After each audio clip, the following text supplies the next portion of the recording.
Muito boas tardes, muito bons amigos, muito bons estudos. Essa prática, esse exercício, esse grupo de estudos vem cumprindo uma pequena parte para algumas pessoas. E é de nos orgulharmos disso, porque é uma pequena parte, sim, mas é de uma obra, de uma ponte, de uma estrada fundamental. Claro que os estudos das pessoas, as reflexões espirituais não começaram aqui e não vão terminar aqui. Claro que para cada pessoa vai fazer um sentido, vai preencher uma lacuna.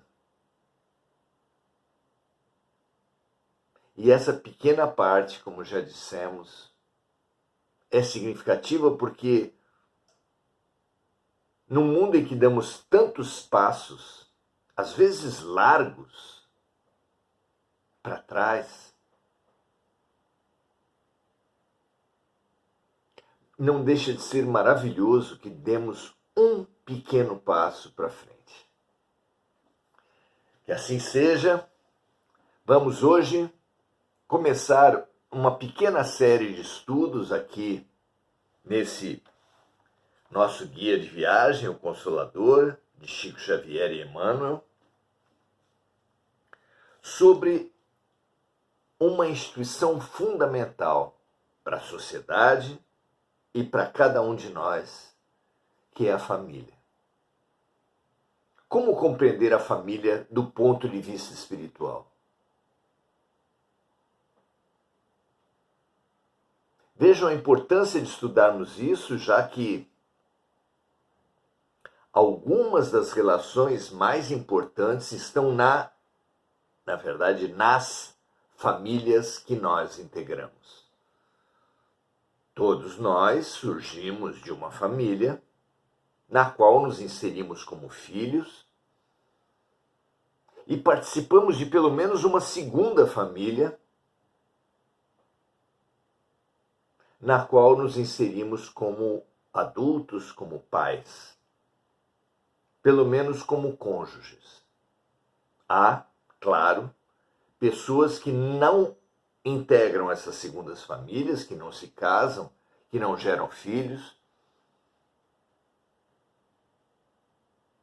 mas vamos concordar, a maioria das pessoas tem alguma espécie de experiência no campo da conjugalidade e da parentalidade. Hoje em dia já podemos estender o campo da família, inclusive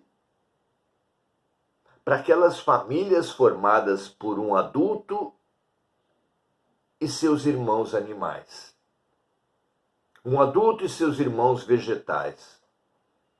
Já que as pessoas que se integram e se entregam a essas relações com intensidade, com profundidade, sentem os irmãos animais ou os vegetais como seus irmãos. É um passo maravilhoso adiante, enunciado, orientado, vivido, especialmente por Francisco de Assis, que chamava todos os animais e vegetais à sua volta de irmãos. E mais do que isso, chamava todas as coisas, os seres ditos inanimados, também de seus irmãos. A irmã cadeira, a irmã mesa, o irmão sol, a irmã lua, além da irmã planta e do irmão animal.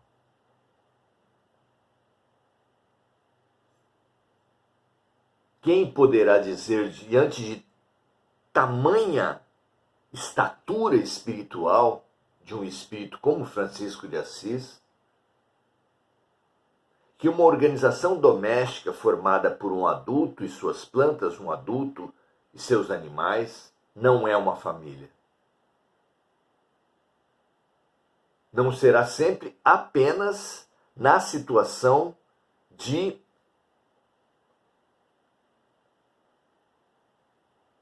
desintegração total. Mas havendo integração afetiva, é uma família. Família se define pelo amor, pelo exercício de amor que ela nos proporciona. Vamos lá então?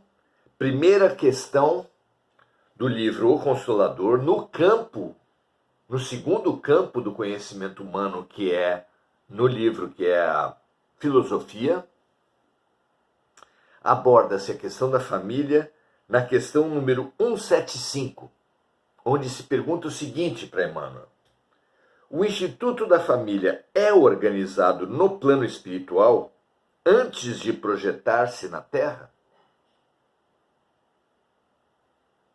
Fala-se então aqui a origem dos grupos familiares. Platão foi muito feliz ao falar do mundo das formas,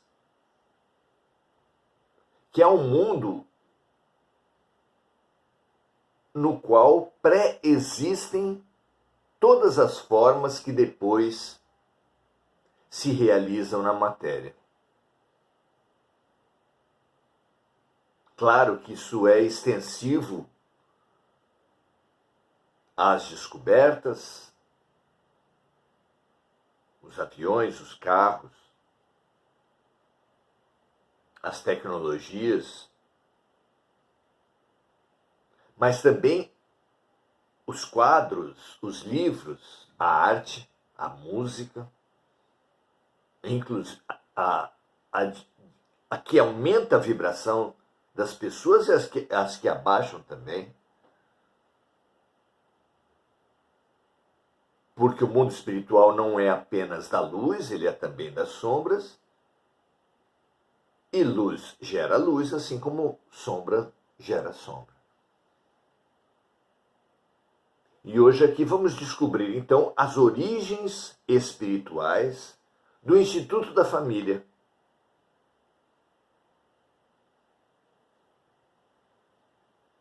Fabulosa máquina de reciclagem que estimula nossas luzes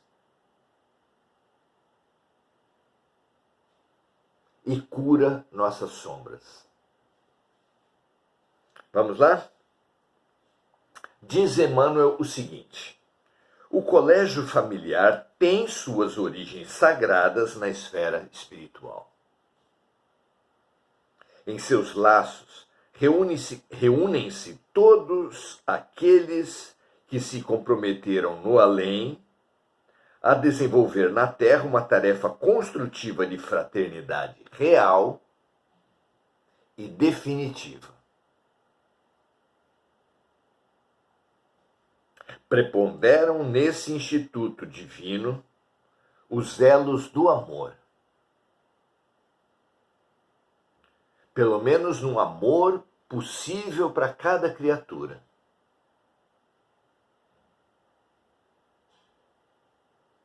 Fundidos nas experiências de outras eras, nossos vínculos afetivos mais fortes têm sim origem em experiências de outras vidas. Todavia, aí para a família ocorrem os ódios e as perseguições do pretérito obscuro, a fim de se transfundirem em solidariedade fraternal com vistas ao futuro.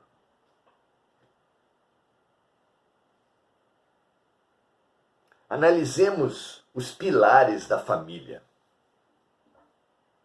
A família humana se alicerça por pelo menos dois pilares. O pilar biológico tem origem nos nossos ancestrais animais, e ali mesmo, em grande parte dos animais, se apresenta a família como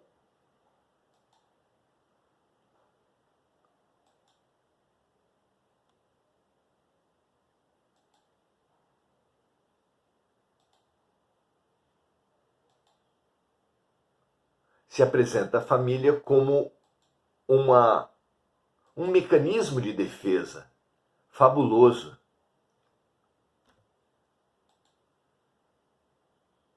Os rebanhos, os agrupamentos familiares se prestam, sim, a excelentes mecanismos de defesa, no caso dos animais de rebanho, e mesmo para os predadores, no caso, para melhor atacar, para atuar coordenadamente, como fazem os lobos, os leões, as orcas, com experiências muito interessantes, vivências, movimentos, balés, vamos dizer assim, muito interessantes.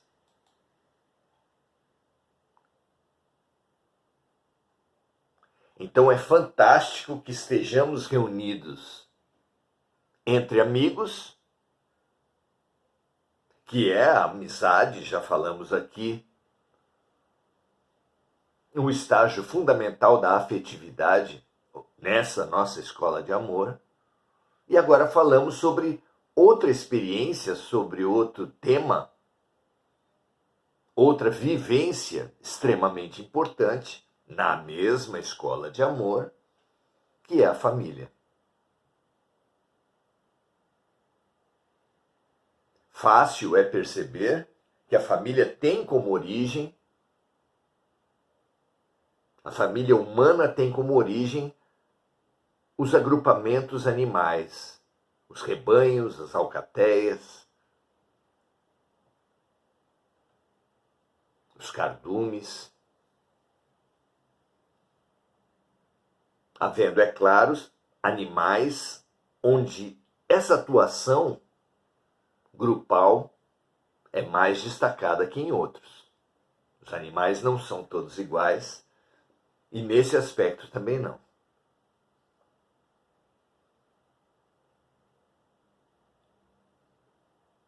Então diz Emmanuel aqui que preponderam no Instituto Divino da Família os elos do amor, fundidos nas experiências de outras eras, todavia aí ocorrem igualmente os ódios e as perseguições do pretérito obscuro, a fim de se transfundirem em solidariedade fraternal com vistas ao futuro.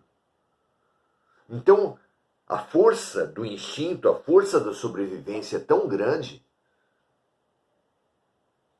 que faz, desde o bebê mamando na sua mãe, desde o bebê na barriga de sua mãe, um elo de proteção. Vemos e temos na família um fundamental elo de proteção, e esse elo biológico, instintivo, de proteção, ajuda, é uma estrutura na qual as inimizades muitas vezes são transfundidas em codependência, fazendo-nos mamar no inimigo, dar de mamar ao inimigo, por exemplo, cooperando, nos protegendo mutuamente, servindo-nos mutuamente como não faríamos em nenhuma outra vivência. A família, com o seu imperativo biológico e com o seu segundo pilar, que é o pilar cultural, expresso maravilhosamente no mandamento de honrar pai e mãe. A soma desses dois pilares impulsionam as criaturas a se protegerem, se servirem mutuamente. Às vezes o filho, a ovelha negra da família, o filho mais rejeitado, é aquele que mais ajuda, mais serve aos pais no final da vida. Isso é tão comum, essa história é tão comum. Uma história de reconciliação que certamente tem origens em vidas passadas e certamente tem consequências em vidas futuras. Já que podemos ter a certeza de que as simpatias gratuitas, as antipatias gratuitas, especialmente, se não compreendidas como um convite de perdão e reconciliação, se repetirão em nossas vidas, em nossas experiências familiares futuras. Assim como na escola, quem não aprende, repete, na família também. E Deus, na sua bondade infinita, sempre nos dará novas oportunidades, porque Deus, na sua bondade infinita, não desiste nunca de nós. Maravilhoso compreendermos isso. É nas dificuldades provadas em comum, nas dores e nas experiências recebidas na mesma estrada de evolução redentora, que se esquecem as amarguras do passado longínquo, transformando-se todos os sentimentos inferiores em expressões regeneradas e santificantes. É por isso que muitas vezes uma relação desafetuosa entre mãe e filho, entre pai e filhos, exige uma doença de nascença, na cura da qual, no enfrentamento da qual, pais e filhos se servem, ou especialmente o filho é servido perseverantemente pelos seus pais, redimindo, transmutando energias venenosas em remédio.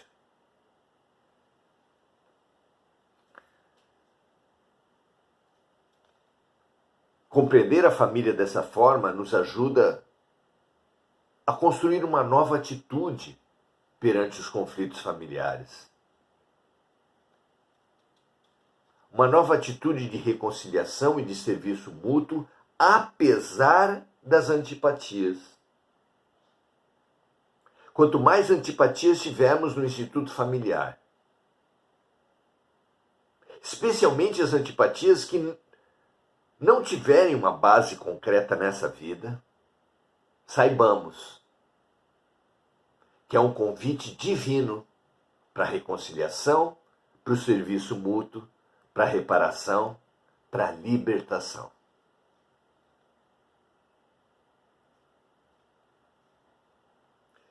Termina Emmanuel essa pergunta sobre as origens espirituais da família com a seguinte reflexão: purificadas as afeições, acima dos laços do sangue,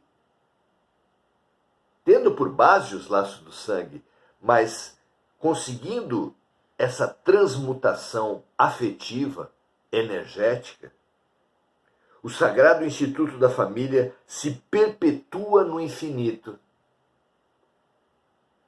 através dos laços imperecíveis do Espírito. de forma que inimigos, em uma vida infeliz, reciclados numa vivência familiar de serviço mútuo, se candidatam a integrar famílias para a eternidade. Que beleza é isso!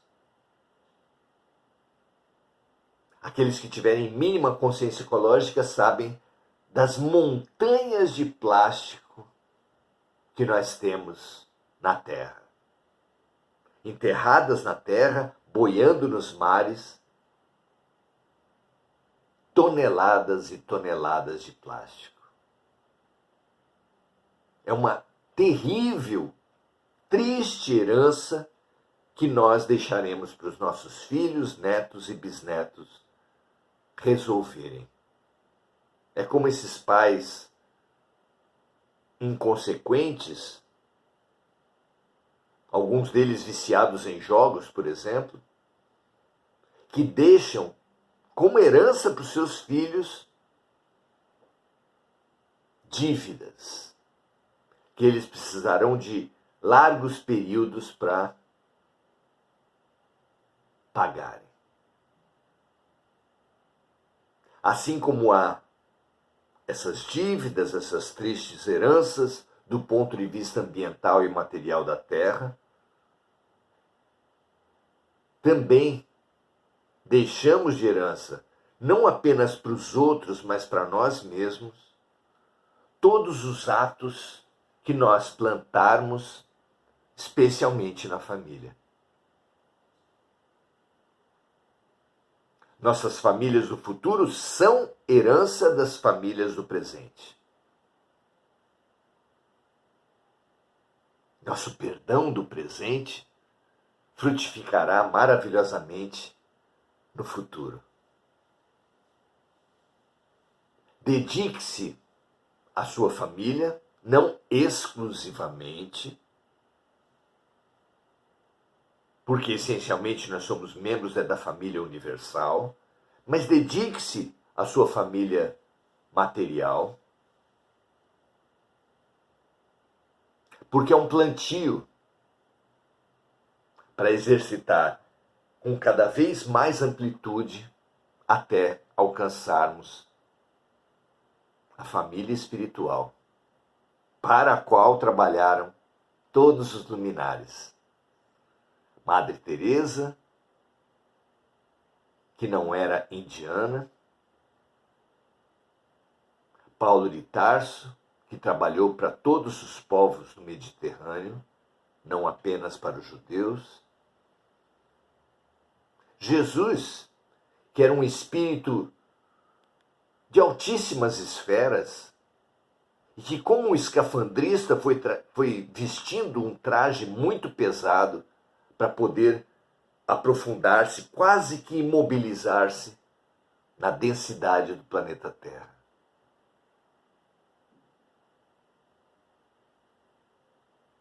Mahatma Gandhi deixou as lições dele para toda a humanidade, assim como Sócrates, Siddhartha Gautama, não é? É maravilhoso percebermos isso e percebermos que eles sim são os nossos guias e são os orientadores nesse movimento maravilhoso de expansão e aprofundamento da família material à família espiritual.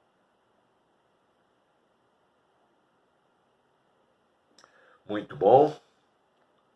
Felizes por essa reflexão, pois temos certeza que muitos e muitos e muitos, talvez todos nós, cada um de uma forma, é claro, vivemos no Instituto da Família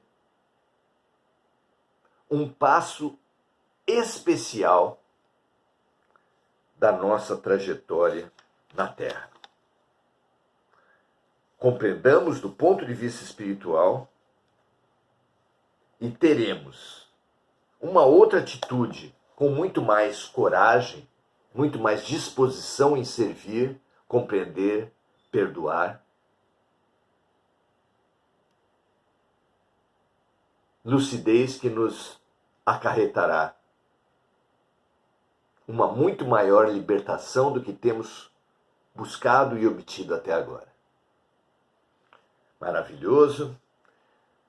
Vamos saudar os amigos. Noêmia Félix, muito bom. Traz aqui seu fundamental exercício de serviço a irmãos desencarnados e encarnados. Muito bom ter você aqui, minha amiga. Assim como no mesmo exercício, Mônica Silva, que sempre lembra de amigos encarnados e desencarnados. Que esse nosso grupo seja um grande recipiente que se preenche e transborda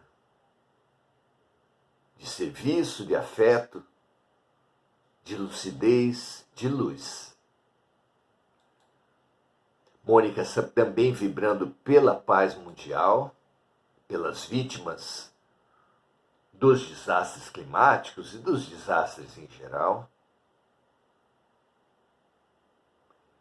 E saudando a todos os amigos com desse grupo, desse exercício, dessa família, por que não dizer? Amanhã continuaremos nossos estudos. Muito bom termos começado esse tema tão importante e avançaremos ainda na temática da família. Traga seus familiares, traga seus amigos. Esse tema certamente é fundamental para todos nós. Paz e bem, um grande abraço a todos e até amanhã.